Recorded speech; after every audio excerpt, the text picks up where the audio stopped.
Hi, everybody. Welcome to a special Wednesday Take a Webinar. I'm Liz Downing, Senior Marketing Manager of Partner Marketing, used to be events, not anymore.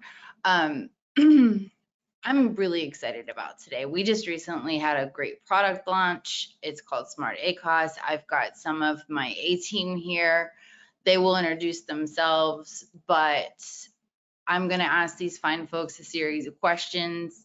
I encourage you to join in. Please put your questions in the question section of GoToWebinar.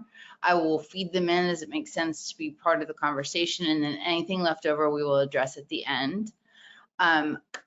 Just to introduce, and they'll give you a little bit of background on themselves, I've got Ben Ray, David Glenn, and Laura Pattison, who are all leaders here at Takeometrics.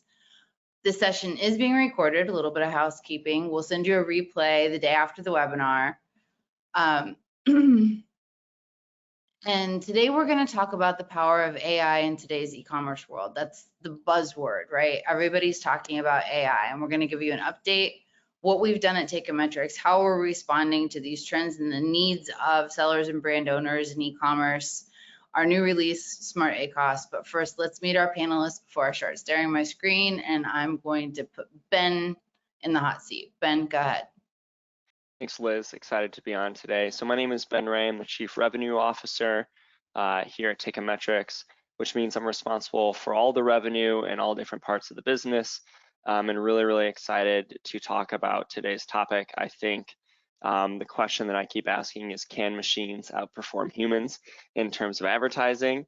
And maybe it's a grander race about machines and humans in general, but I think particularly for advertising on e-commerce, and I'm just really excited to jump in today. Thanks, Ben. We're glad you're here. David, over to you. Thanks, Liz. Hi, David Glenn here. I'm the Senior Director of AI at Takeometrics, and my job is to prove to Ben that the machines can outperform the humans. My team delivers the bid automation as well as target recommendation automation and SmartACOS, which we'll talk about today.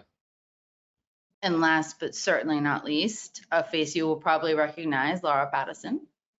Thanks, Liz. My name is Laura Pattison. I am the Senior Director of Strategy here at Takeometrics. I'm not here to disprove anything with technology, but I'm going to tell you that humans are still very important in this equation.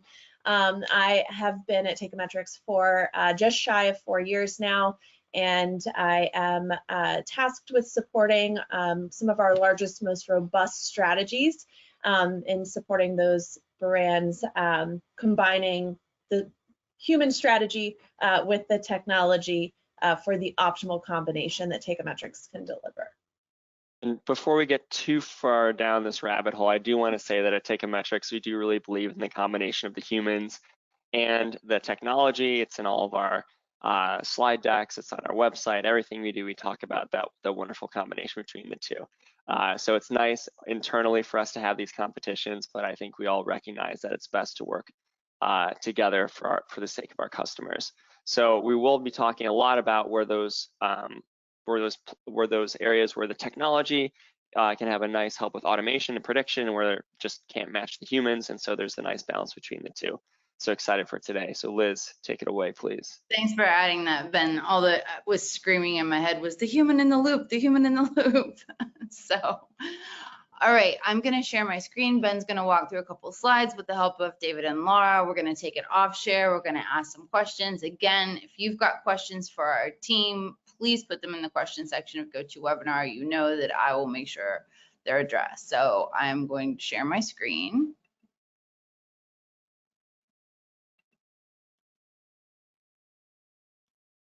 You got it. All right. This is the cover slide. So props to Felitigo, who created this, but Ben, I'm going to go to the first slide.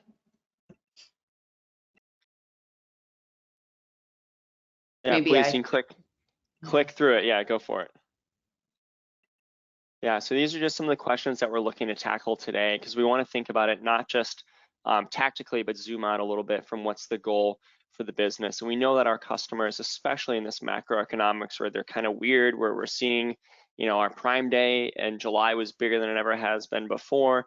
Our Walmart sales days were bigger than they ever been before. Even the Big Deal Day, which second year Amazon ran it, was a major success. So we're seeing these increases in consumer spending, but at the same time, we all know that we're getting squeezed in other areas, especially related to profitability. So we know our sellers, whether they're vendors, large enterprises, or small 3P sellers, that they ultimately all care about driving profitability. And so when we think about what we want to answer today, the overarching goal is profitability. The sub goals below that is there a way to reduce ad spend but continue to increase ad sales? Incrementality is a big buzzword this year. We think about that a lot. And then second is how do we reduce that ACOS and TACOS but increase the total sales and gross profit? So again, really that gross margin and that profitability is the number that we want to deliver ultimately for our customers. And I would just say the last comment on this slide is that's a huge difference between the role that Takeometrics plays versus the marketplace, right? At the end of the day, Amazon and Walmart, their primary goal is to drive more revenue for themselves. Our primary goal at Takeometrics is to make our sellers and our vendor customers as successful as possible. And we know that ultimately at the end of the day, that leads to profitability. And so what we're going to talk about today is our SmartACOS product. This was launched, I think, a few weeks ago now. I don't remember the exact date, but we had a great launch where we talked about what the product does, and we have a few videos. If you go onto our website today, takeometrics.com, there's a banner at the top where you can click through and read more about SmartACOS and watch a few videos. But essentially what it does is it's our product that is going to recommend for all of our customers what the right ACOS target is. Again, this is marketplace ambivalent, so whether it's Walmart or Amazon or any marketplace out there, we'll recommend the right ACOS target. And we do it at a SKU by SKU level, which is really important. It's not just for an entire group of SKUs or an entire category, but really at the ASIN or SKU level. And so before we get into exactly what SmartACOS is and how it works, I do have a slide that takes us through a little bit about how our bidding technology works, because we want to put this into context.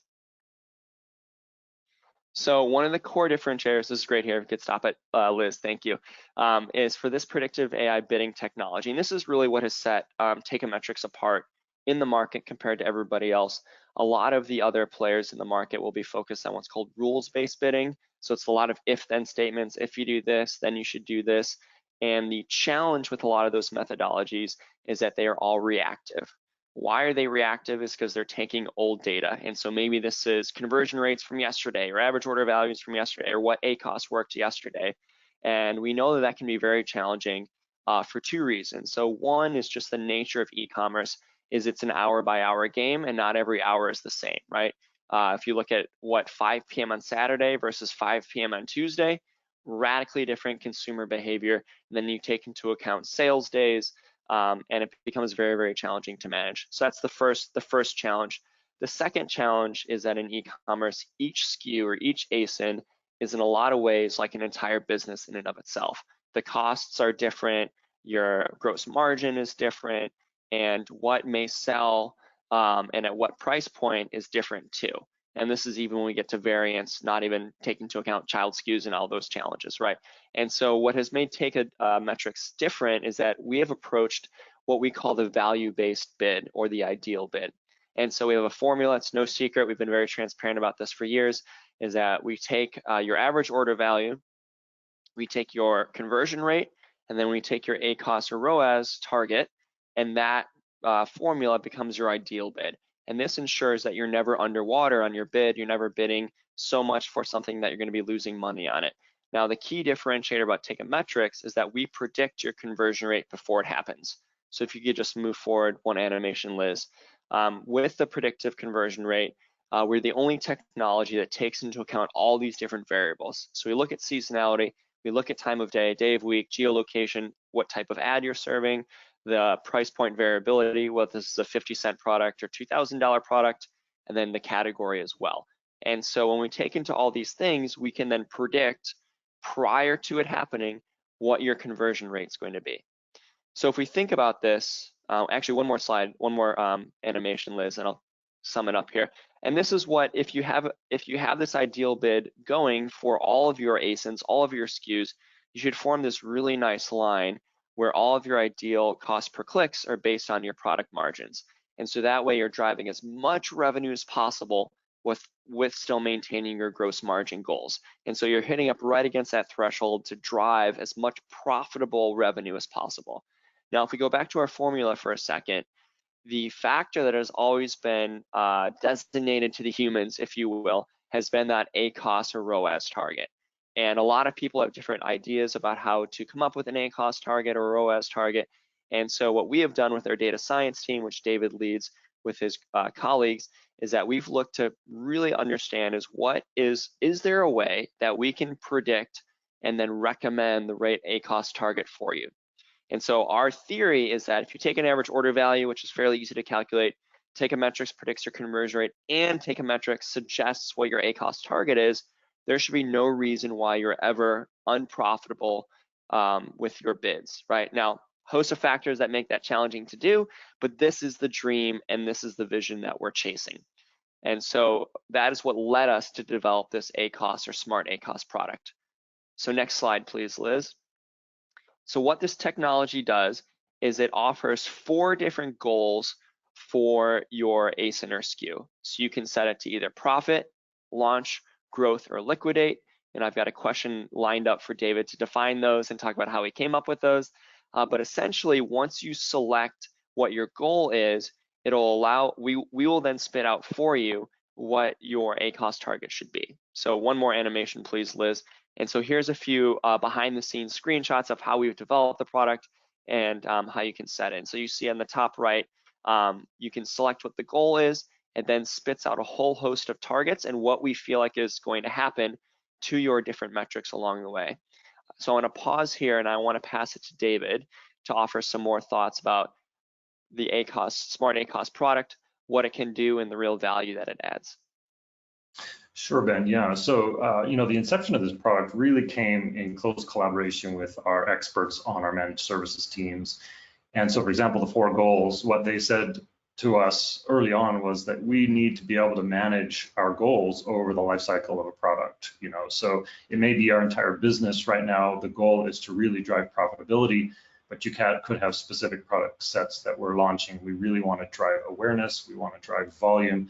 And we're willing to go all the way to break even, or maybe even a little negative on margin in order to accomplish that goal. Different part of the life cycle might be steady growth, but also profitable growth. So all of these goals feed into an optimization engine which manage the balance between revenue and profit, essentially. And so, and as you said, so it's very difficult at scale for experts to manage those ACOS targets. If you have hundreds of products, then you probably have thousands of ad groups because you're managing auto campaigns, manual campaigns for generic, for brand, for competitor. It's a great deal of work. And what we found is people do a really good job, but it's time consuming. But it's also a little bit challenging for people to manage it from a portfolio perspective. So, what we found is people were managing individual ads and tracking the ad performance. But it's difficult to go from an ad to step back and look at the entire book of business and say, well, next month I only want my spend to be $120,000. Where will I get the most bang for the buck? Which ads have the most latent potential, and which ads might need some cleanup on margin? So we took an approach where we have a portfolio optimization engine which looks at the entire book of business, all ad groups, and it finds the sweet spots for every ad group in the portfolio.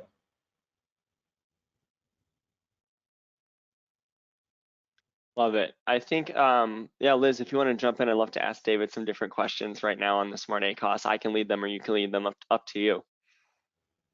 If you have them top of mind, go ahead. I have a list and I have my own questions, but why don't you kick off? And I would love to actually ask Laura about a practical application of this, an example of how it's already worked. But why don't you ask a couple questions about the tech first? Yeah, let's do that. Then we can get to the awesome customer blinded case study that we have. Yeah, so David, tell me a little bit more about how we're defining these 4 goals. They seem pretty self-explanatory, but is there any nuance you want to add? Sure. So, behind the scenes in the back end, this is a learning machine, and what it's doing is over time, it's learning from different ACOS target settings and different spend settings. So, as you raise spend, as you raise ACOS targets, it learns How much does your click volume go up? And so, you know, as you increase ad spend, it's a matter of diminishing returns. You're always going to get more ad sales, but as you increase more and more, the returns diminish. So in the back end, we have a growth curve for ad sales as a function of ACOS target, and the machine is constantly learning that. And for each ad group, it's looking for the sweet spot, you know, where you balance profit and revenue goals. So then, you know, for example, if the goal is launch for the overall merchant country, then what it's going to do is we have some settings that say, hey, we're willing to give up this much margin for the sake of really driving ad sales quickly. That's a very aggressive goal. And it might be appropriate for somebody who's just getting started in advertising or for a specific set of products. And then for growth, it is profitable growth. So the engine will try to raise the ACOS targets as high as it can in the right places where there's latent potential in the campaign, and get as much ad sales growth as it can, while not going beyond break even at most, and trying to retain some profitability. The profit goal is, you know, and all of these are in aggregate, maximize profit dollars, which is literally that. If as long as we have COGS and fees available to us, we can optimize that. For businesses that aren't able to give us COGS and fees for whatever reason, then what we do instead is we have you input your break even, or your approximate break even that you're willing to live with, globally and at the product level. And then we treat that as your gross margin at break even, and we make sure that we adhere to that. And then finally, liquidate, really, if there's specific products that you need to get out of quickly, you might be doing markdowns, but you also want to advertise aggressively. This is the most aggressive level of bidding that we will do. We'll drive bids up as high as we need to in order to clear out the inventory. I love it. I think if you don't mind explaining to it like we were 5, you've got this wonderful word on the left-hand side that says our proprietary AI-backed tool, which uses an advanced forecast model, which is great. What is this advanced forecast model? How big was the data set you pulled from? Tell us a little bit about that. Sure, yeah. The underlying data set is ad performance data as well as total sales data from the products. And we use as much history as is available from the channel. And we observe ad performance variations over time by season. And so we're projecting for the next 30 days, we're projecting what's your baseline clicks, spend, ad sales, total sales, taking into account seasonality and events. And from that baseline, we then say, well, okay, then if you vary your ad spend and your ACOS targets up or down, we're going to project the impact of doing that. That's great. And so just to be clear, the projection when you select your goal is it's a 30-day projection. Is that right? Correct. Yep. I love it. And then how do you feel like these ACOS goals will impact things like monthly budgets, TACOS, ad sales, ROAS, other kind of key metrics? Obviously, we know if you're choosing profitability, the end goal is going to drive that. But how do you see it playing out to those different metrics? In getting feedback from users, what we found is, while setting campaign level ACOS targets is a real chore that takes a lot of time, most everyone has a very solid idea for their business where they want their overall TACOS to be. So we just right off the bat say, hey, tell us what your TACOS limit is. We will optimize your portfolio so that we stay within that limit. And the same for the budget. You tell us in the next 30 days what your total spend budget is, and we'll stay within that. We'll allocate the ad spend optimally across the portfolio to stay within that budget and that TACOS limit. Very helpful. I've got one more question, and then we'll go on, Liz, to the next slide. I'd love to hear about what your thoughts are on where we are today with this product, because I know this is like a 1.0. Where do you think the world we can go to on SmartACOS? Like, what is the future ideas or plans that we could innovate on related to a technology like this? Is there more area to be discovered for ACOS targeting? Do we feel like this is it? We've hit the final frontier. This is what we're going to do for ACOS. Do we feel like there's more areas, or do you feel like, you know what?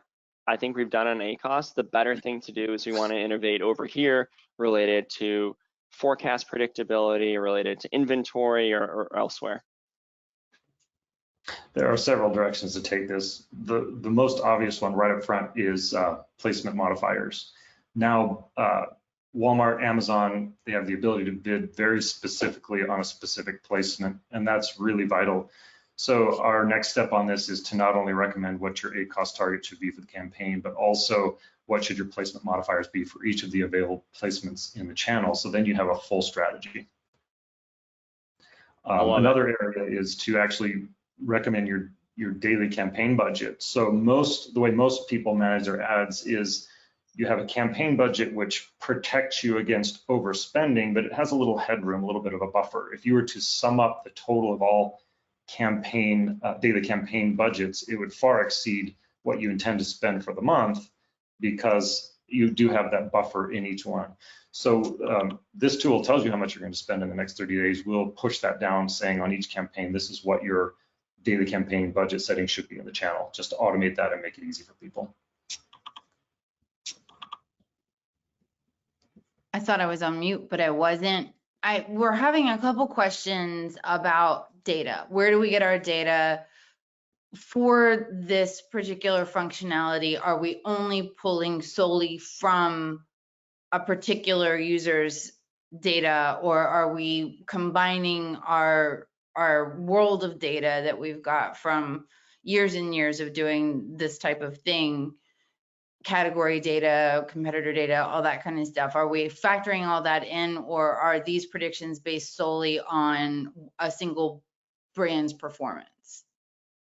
Great question. There's certain aspects of the model where we do use the world of data. So for example, if you can imagine in some small European country where there's low volume, we want to predict what is the effect of the time of day on conversion rate.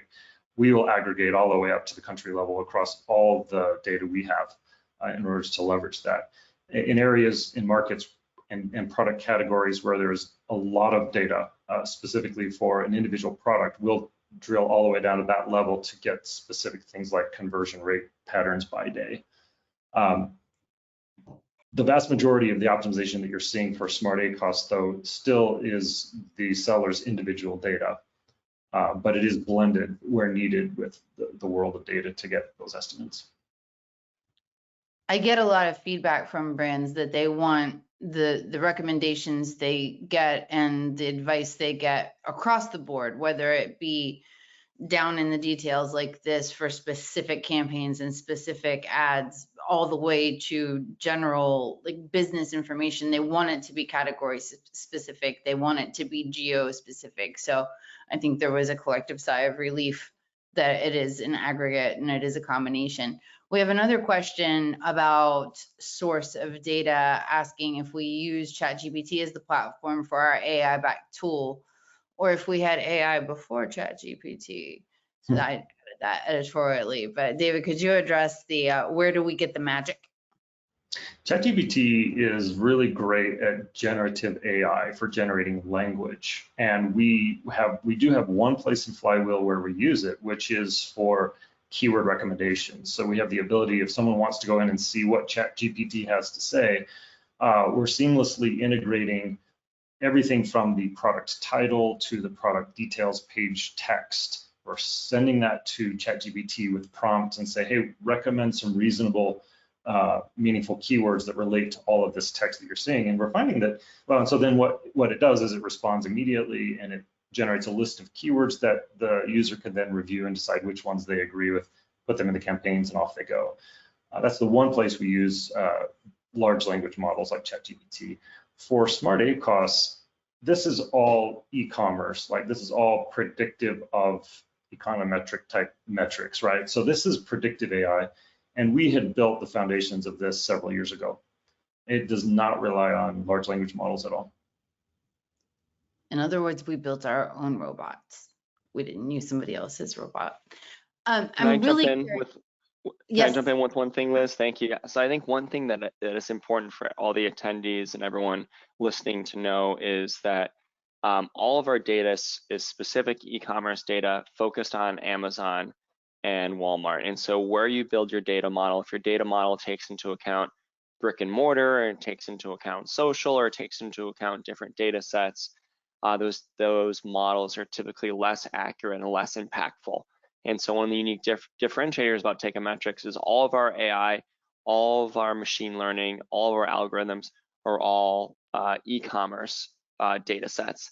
And so we've been doing this for 7+ years. And so over the course of doing that, working with thousands and thousands of customers, is we've built this really rich data library. And for instance, this is why Amazon has released some of their own generative AI tools, and those things are going to be awesome. Why? Because Amazon is all this insane amount of e-commerce data, right? And it's the same way that why Techometrics is so unique and special in the e-commerce world is that we also have this huge data moat, which we can build these wonderful models with. So thanks, Liz. That's a good point. I'm curious, Laura, for you to share some success stories where SmartACOS has significantly improved a retailer's advertising performance. So like, it's all well and good to say, hey, we built this thing, come look, it's super, super cool, but I'd love to see it in action. So we made a slide about that, and then I'm gonna actually stop sharing slides. We're gonna have a little bit more discussion. We're gonna take some more questions. And then if we have time, and I hope we have time, Laura's gonna go through some hot tips on key selling season, because as you know, it is Q4.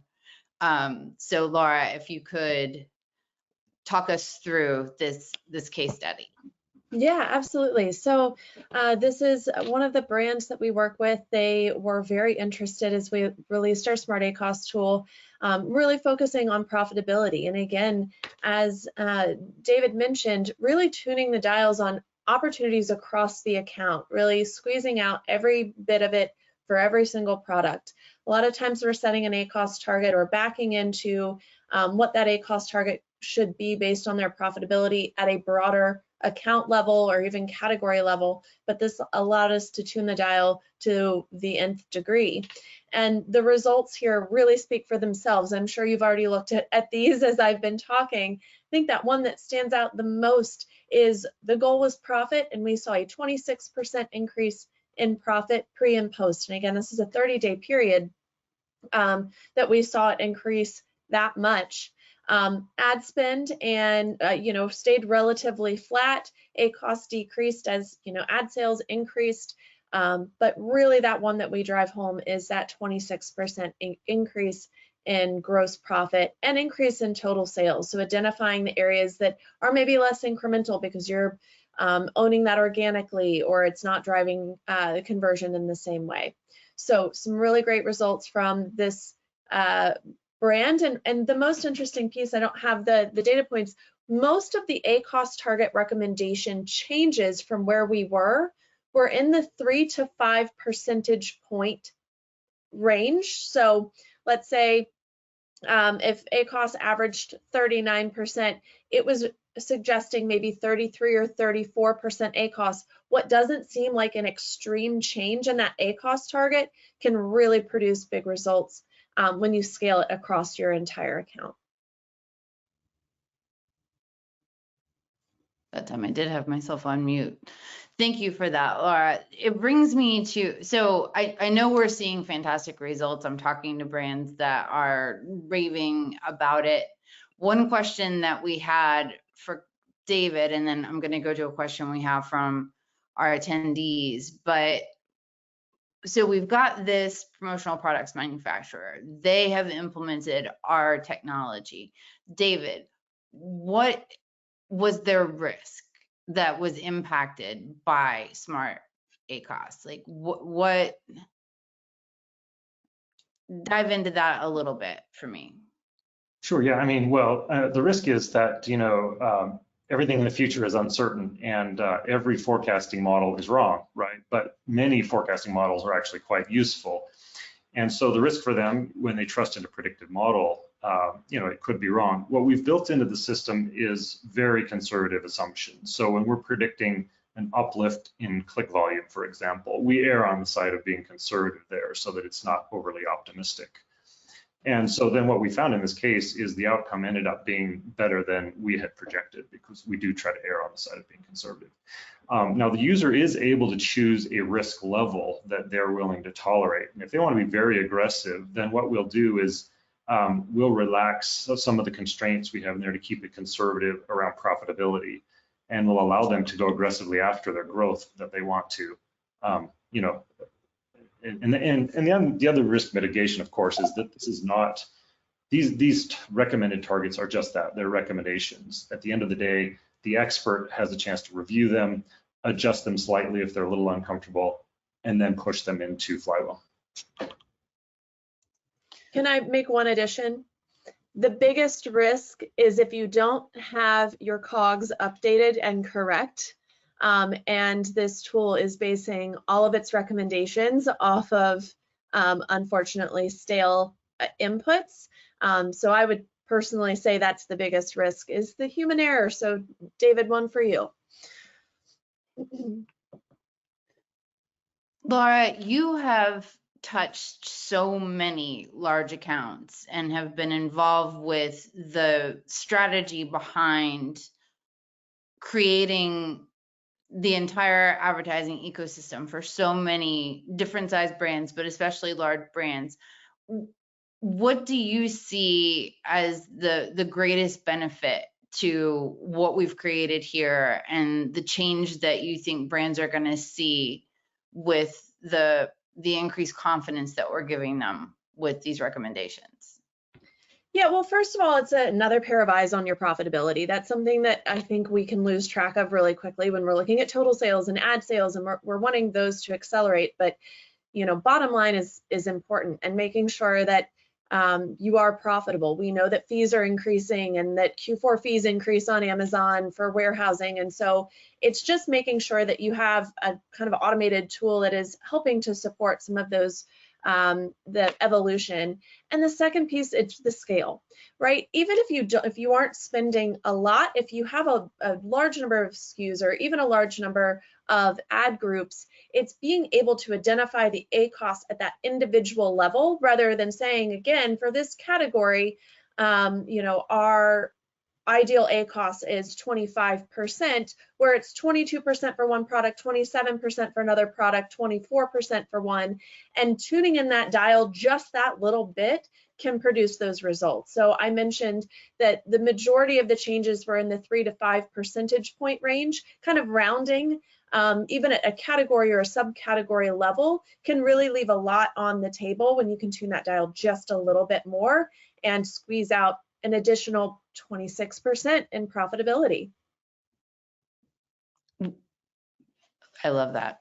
We do have a question from Nathaniel. He asked if we used Helium 10 to cross-check keyword suggestions from ChatGPT keyword suggestions. And I understand that we do love Helium 10, and that is seen as the kind of universal source of truth for keyword suggestions. But Ben, do you want to kind of tackle the keyword suggestions and how that works within our system?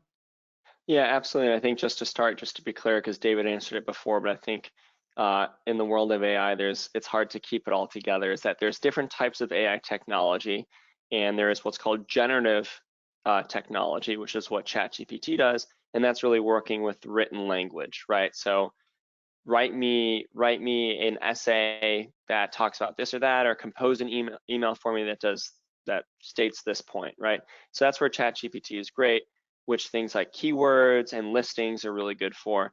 What ChatGPT can't do is predict a lot of quantifiable hard numbers, right? So tell me when I'm going to be out of stock, or tell me what my conversion rate is going to be, or in this case, you know, tell me what my ACOS target should be. And that is what a lot of people in the industry call predictive AI, and that's really what we're talking about today with our SmartACOS product, and a lot of what differentiates Take-A-Metrics from competitors.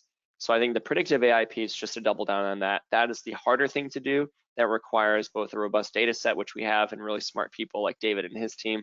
And so that's what gives us the advantage on the AI piece. To answer the question around, are we using Helium 10? We are not. And so if you think about it, Helium 10 has a tool called Magnet, which recommends keywords, and they actually have their own post about the difference between that and ChatGPT, because they're not the same. And so what Helium 10's product does is it recommends keywords. I'm sure they have their own technology, some sort of algorithm in the back end that recommends those things. What we have decided to do is we've said, hey, we have a really great data set, A, and B, there's an incredible tool out there that does the recommending for us, which is ChatGPT. Let's take our Take-A-Metrics data set, which includes things harvested from auto campaigns, broad and phrase matching, and we can then take those things, plug that into ChatGPT, and it will then recommend the keyword for you. So what we have decided to do, much like almost every large company in the entire world right now, is harness the power that is ChatGPT to make the recommendations. And so what you're going to start to see in the market is who has the better data set to input those things into ChatGPT, and then who can turn the knobs on the right parameters from ChatGPT to get an output, right? And so if anyone who's played around with ChatGPT, 90% of the game is what is your prompt? Do you have the right prompt?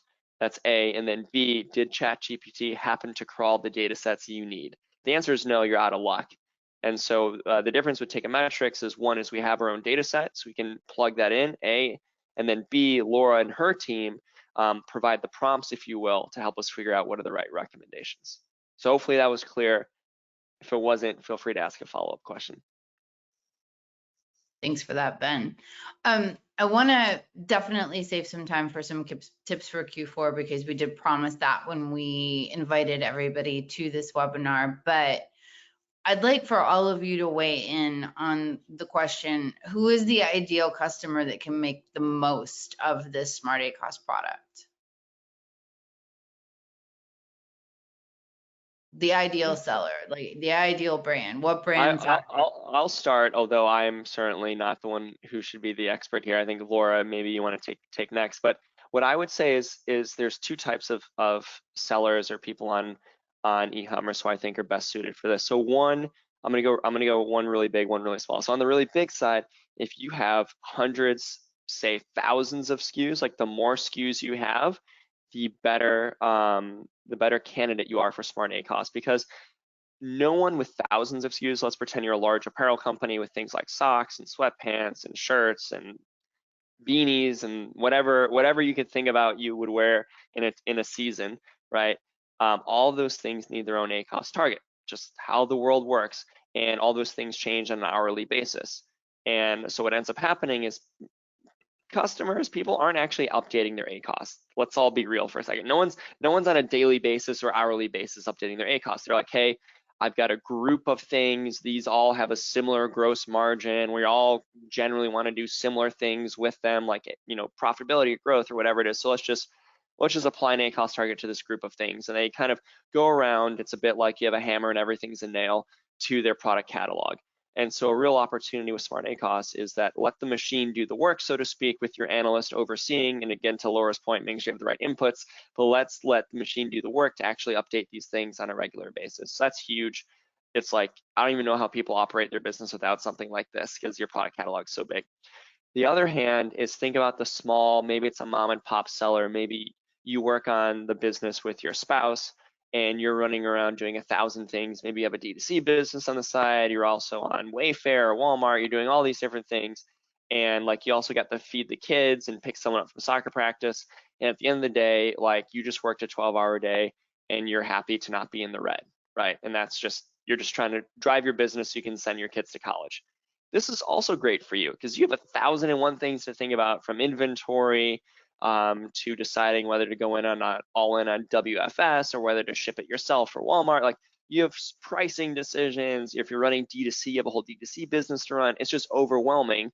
And so if you can take one less thing off your plate so you can level up and think more strategically, think about how you're going to grow your business in 24, that's a huge advantage to you as well. So I would say someone who maybe has a small business or any business where there's an extreme time crunch and can't update that. So that's like scenario one. Scenario two is maybe you have all the time in the world, you have all the money in the world, you can hire 1,000 people to do the thing, but you have so many SKUs, you end up never doing it. And so with an overwhelming catalog, you've got this great opportunity to do that as well. I don't know, Laura, would love to hear your thoughts on this as well. Yeah, I would agree that SmartACOS really is a good fit for pretty much any brand, with the caveat that the brand has a strong campaign structure. While our tool is able to take into account if there's multiple products within a single ad group, our ACOS is set at the ad group level, so it is still going to be one ACOS data point, and if the tool is needing to recommend something very different for 2 different products within that ad group, then it can skew potential results. So plug Takeometrics Campaign Creator. It is best to align your products at the parent ASIN level as closely as possible in order to then apply the SmartACOS, because again, those blended products, blended profit margins are really going to skew potential results from this tool. And so anybody that has a clean campaign structure at the parent ASIN level, highly recommend this tool for them. Speaking of clean campaign structures and other best practices you should employ heading into a busy selling season, Laura, I'd like for you to just continue talking. I mean, we've got Q4 coming. So we talked about Prime Day, but we talked about Prime Day 2. We talked about all the things that have happened this year so far. Everybody's doing Q4 content. Everybody's doing, oh my gosh, get ready. There are things happening now that haven't happened in any other Q4. I know that I just had a discussion with a brand earlier today about stranded inventory and their IPI and all this stuff that people have to think about. But with advertising in particular, how do you get ready for the biggest selling time of the year? And then during that selling time, how do you keep yourself profitable, keep yourself sane? I've got some breathing techniques if you want to hit me later. But I might need those. Yes, yeah. I'm here for you, but Laura, you know that the brands that we work with are getting ready. What are the best practices in getting ready? Yeah, it's not coming in, it's here, right? Like Black Friday is next Friday. Don't know if you need the breathing techniques now because that is a surprise, but it's here. So, you know, hopefully your campaign is structured the way that it should be, because that is not something I would recommend now, even with the efficiency of our tool. It is clean up what you have. If you can isolate brand and non-brand from each other so that you have more control over that. But otherwise, a lot of the tips and tricks we're going to have is make sure that you understand what targets did really what, and by targets, I mean your keywords, your audiences, category targeting, ASINs, not the marketplace itself. But make sure that your targets are applied, like what went really well last year. We know trends can change year over year, but there's perhaps some holiday terms that you need to make sure are getting a little extra punch in terms of bids or your ACOS settings. You want to make sure that you don't limit yourself. So be very careful with your budgets. If you have watched any webinar, masterclass, anything that I've ever been a part of, you have heard me say this. Budgets are guardrails, and you should not drive your car by the guardrail. You should control your spend through bidding rather than budget. So as much as you can, now they will keep you on the road, right? Guardrails do serve a purpose, but you want to make sure that budgets are increased for next week, next weekend. Those are two of the most important. Do you want me to really dive into this now? Keep going? Okay, yeah. I love it. So if possible, this is not too late in the game, update some imagery if you have any custom creative across your account with holiday. It definitely does make an impact. There's not a lot of ways to differentiate your brand on marketplaces, right? It's your product and your title. So where you can, your sponsored brand video, get some custom imagery up there. People are really in the holiday season and they love to see, you know, this is a mixer, and rather than making my normal batch of cookies, I'm making Christmas cookies. So update the imagery as you can. I mentioned budgets, max and min bids, which are available within Takeometrics tool. You never want to make sure that you're limiting yourself. We do expect CPCs to increase, right? There's competition with the increased shoppers and increased value of the traffic that's coming through. So in that vein, understand the change in performance period over period last year. And by period over period, I mean pre-Black Friday, Cyber Monday weekend to Black Friday, Cyber Monday weekend. And the performance that you want to understand is CPCs, what happened with your CPCs, and really what happened with conversion rate. Now, our tool does take that into account, which is fantastic, one less thing for you to do, but it's important to understand how much of an increase you're expecting. And also watch top products. what happened last year with top products, whether something did really well, whether something was featured in an article or really took off because it was, in the news or very timely, whether you were out of inventory. So what were those anomalies last year that impacted your top products performance, and just prepare for that, adjust for that. It can be really scary to say, oh, I'm down Black Friday year over year, but you were running a promotion last year and yours is on Cyber Monday this week. So just get the context from last year, because we know that you want to compare year over year performance. And then, as I mentioned, Liz, you mentioned, and David, you mentioned earlier, placement modifiers. Sometimes those get really buried within your campaign settings. And keep in mind, if you're using any type of bid technology, that is being layered on top after the bid is pushed out. So the bid is calculated based on performance, and then those modifiers are layered on top. And so those are really, really important because they can impact performance pretty notably. Then during the holiday season, do you mind if I shift to that for you? Please do. That was my next question. This is what we prepare all year for. So I really just like to, take a step back, observe what's going on. I always say, put yourself in the shoes of the consumer, make sure you're visible on top terms. So you really should be, don't sleep on your phone. I know we spend all day on our computers. There's so much traffic that comes through your phones. So spend the day shopping. Isn't that a great piece of advice? Search for your products on both devices, see where you're visible, brand, competitors, category, all of that. Dig into what that landscape looks like on these days. Monitor for budget capping throughout the day. Make sure it's intentional if you are budget capping. And then, of course, keep your eye on inventory. This is particularly important for products with a high number of variations, so colors and sizes. If you have a seller who would step in and win the buy box, if you were to exhaust and you are starting to lose that buy box for a majority of your products because you're out of inventory on all of your gray and all of your blue and all of your white products, and you only have one color left or a couple sizes, you're driving traffic. You're spending money and driving traffic to a page where they have a high likelihood of converting for another brand. And so inventory is important, and it is particularly important where there's a high number of variations on a page.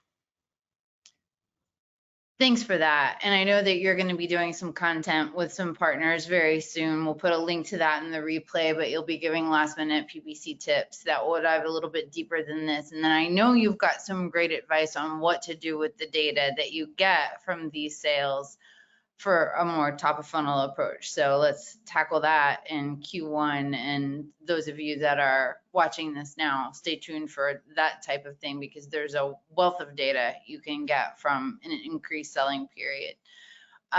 It doesn't look like, does anybody have any final questions? Because if not, we're going to wrap up. Sorry, I know I just monologued.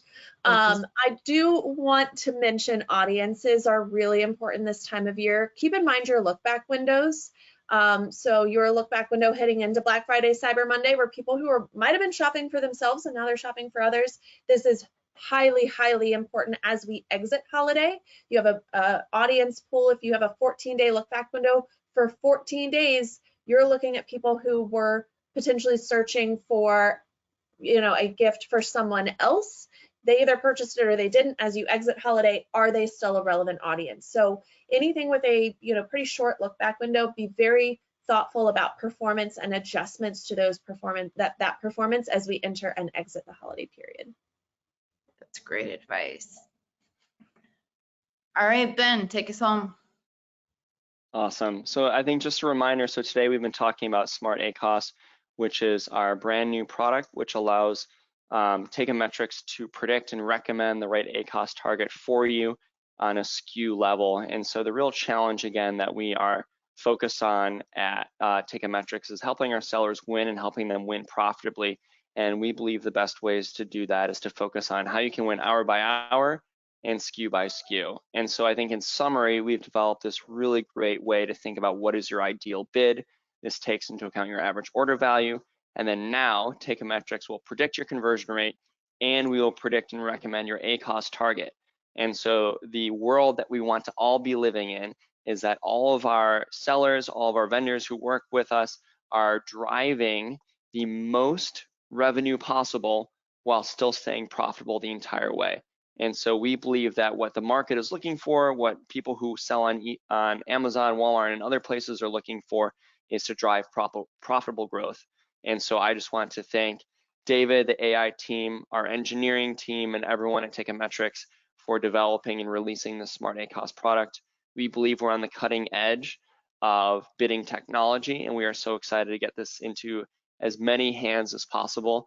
And so if this is something you're looking to explore, again, visit techometrics.com. You'll see a nice banner at the top that'll take you to the SmartACOS page.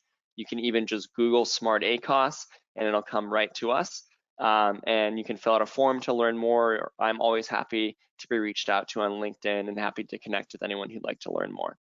But thank you all so very much. Liz, any final thoughts and we can wrap up? Thanks everyone for your faithful attendance to another Techometrics webinar. As usual, all relevant links will be in the replay, so watch out for that. If you have any questions, reach out to our team, and have a great, profitable, and happy key selling time, and happy holidays.